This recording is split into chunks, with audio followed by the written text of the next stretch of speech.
SQ7 TDI. Audi has a new performance SUV called the SQ7.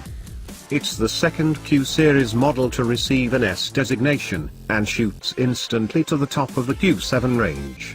And instant is a pretty good word for this ridiculous machine, for the SQ7 is also the first production vehicle to ever feature an electrically powered compressor, or EPC, which is designed to speed up the response from its 4.0-litre twin-turbo V8 diesel engine.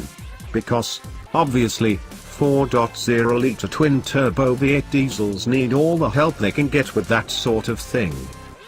Have you ever wanted to be the bane of hot hatch drivers' lives? Or perhaps you once were a hot hatch aficionado, forced to give up your life of tire-squealing fun in the face of domestic demands and corporate image projection? Well, in the way that we once used to describe really good hot hatches as being faster cross-country than a supercar, the 429 bhp Audi SQ7 is an SUV that's quite possibly faster cross-country than a really good hot hatch, and we don't mean because its off-road capability allows it take a more direct route.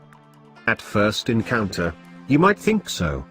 The electric compressor exists to fill in any holes in the response time of the V8's two conventional turbos off idle, which are already plumbed in sequentially but still rely on exhaust gases to build boost. The EPC simply pulls power from the SQ7's new 48-volt electrical system whenever it needs to spin up, meaning it hits 70,000 revolutions per minute in about a quarter of a second, sending a short pulse of motivation into the intake to help get the party started.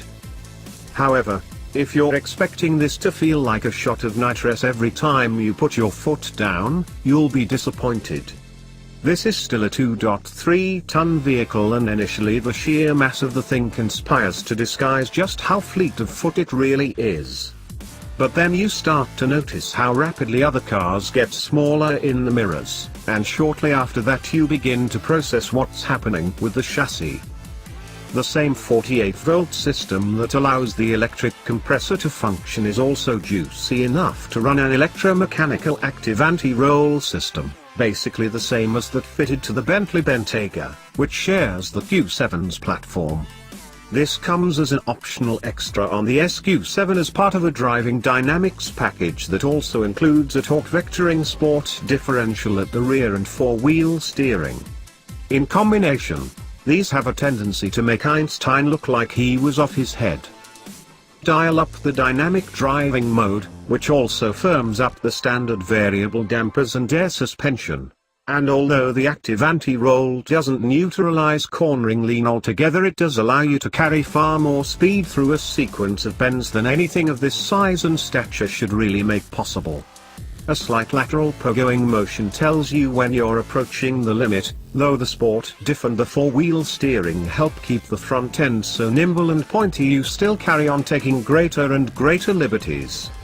Eventually you find yourself at the bottom of a mountain road with the, also optional, carbon ceramic brakes on fire and your perspective on performance motoring irrevocably warped, wondering exactly what just happened.